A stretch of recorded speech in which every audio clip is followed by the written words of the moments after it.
শিশু রামিসাকে ধর্ষণ ও হত্যা মামলায় মৃত্যুদণ্ডের বিরুদ্ধে আসামি সোহেল রানা ও তার স্ত্রী স্বপ্না আক্তারের জেল আপিল শুনানির জন্য গ্রহণ করেছেন হাইকোর্ট। রোববার বিচারপতি মোহাম্মদ আলী ও মোহাম্মদ সাইফুল ইসলামের হাইকোর্ট বেঞ্চ তাদের আবেদন গ্রহণ করেন। জেল আপিলে সোহেল উল্লেখ করেন, নেশাগ্রস্ত অবস্থায় রামিসার সঙ্গে অনিচ্ছাকৃত ঘটনা ঘটেছে। ভুল স্বীকার করে জেল আপিলে ক্ষমা প্রার্থনা করেন তিনি। আর সোহেলের স্ত্রী স্বপ্নার দাবি, ঘটনার সঙ্গে অন্যায়ভাবে জড়ানো হয়েছে তাকে। এদিকে রামিস ও মাগুরার শিশু আসিয়া ধর্ষণ ও হত্যা মামলা অগ্রাধিকার ভিত্তিতে শুনানি করতে বিচারপতি ভীষ্মদেব চৌধুরী ও বিচারপতি কে এম রাশিদুজ্জামান রাজার বিশেষ বেঞ্চে আবেদন করেছেন অ্যাটর্নি জেনারেল। কোনো মুলতবি ছাড়াই মামলা দুটো শুনানি করতে চান বলে জানিয়েছেন অ্যাটর্নি জেনারেল রুহুল কুদ্দুস কাজল। যে লিগ্যাল টিম, সেই টিম সেখানে ডিপ্লয়েড আছে এবং তারা প্রথম থেকে মামলা শুনানি করার জন্য 20 পর্যন্ত, যে আসিয়া পর্যন্ত প্রত্যেকটি মামলা শুনানি করার জন্য তাদের প্রস্তুতি রয়েছে। রামিসা অতি সাম্প্রতিক যে ঘটনা, রামিসা হত্যা মামলার যে মৃত্যুদণ্ডপ্রাপ্ত দুজন আসামি, তারা আইন অনুযায়ী তারা জেল আপিল করেছেন, অর্থাৎ কারাগারের কারা তত্ত্বাবধায়কের মাধ্যমে সুপ্রিম কোর্টের হাইকোর্ট বিভাগে তারা আপিল দায়ের করেছেন। দর্শক, শিশু রামিসা ও আসিয়া ধর্ষণ ও হত্যা মামলার বিষয়ে আরো জানাতে যুক্ত হচ্ছেন সহকর্মী জুনায়েদ আল হাবিব। আমরা যুক্ত হচ্ছি। জুনায়েদ, নিশ্চয়ই শুনতে পাচ্ছেন আমাকে। আলোচিত এই দুই মামলা নিয়ে কি বললেন আদালত এবং কি জানালেন অ্যাটর্নি জেনারেল? সবশেষ খবর কি আপনার কাছে জানাবেন?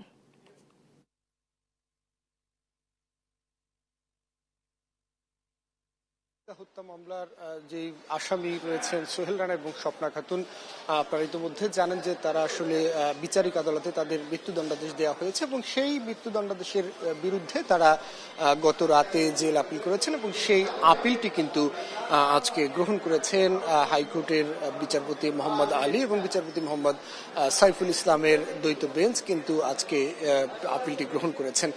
তো এর পরবর্তী যে প্রক্রিয়া সেটি যদি আপনাদেরকে আসলে জানিয়ে দিই, সেটি হচ্ছে যে এই ডেথ রেফারেন্স আপনি জানেন গত সপ্তাহে হাইকোর্টে এসে পৌঁছেছে এবং সেই ডেথ রেফারেন্সের উপর পেপার বুক তৈরি করার জন্য পাঠানো হবে বিজি প্রেসে এবং সেখান থেকে পেপার বুক তৈরি হওয়ার পরেই মূলত এটি শুনানির জন্য আদালতে তোলা হবে। এবং কিছুক্ষণ আগে অ্যাটর্নি জেনারেল যেমনটা আমাদেরকে জানিয়েছেন যে তারা নিরবিচ্ছিন্নভাবে, অর্থাৎ কোনো ধরনের বিরতি ছাড়াই শিশু রামিসার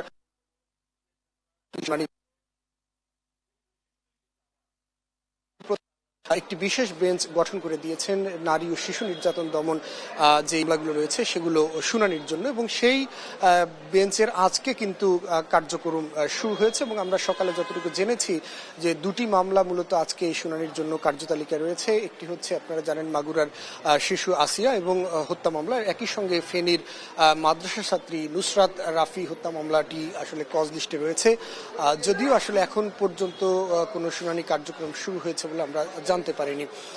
তো এছাড়া আসলে অ্যাটর্নি জেনারেল যেমনটা জানিয়েছেন যে বাংলাদেশের ইতিহাসে এত দ্রুত এই যে বিচার প্রক্রিয়া শেষ করা যায় সেটি আসলে এবারের বিচার বিভাগ সেটি দেখিয়েছে এবং ভবিষ্যতেও যাতে অপরাধীরা আসলে এই ধরনের অপরাধ করতে তারা নিরুৎসাহিত হন সেক্ষেত্রে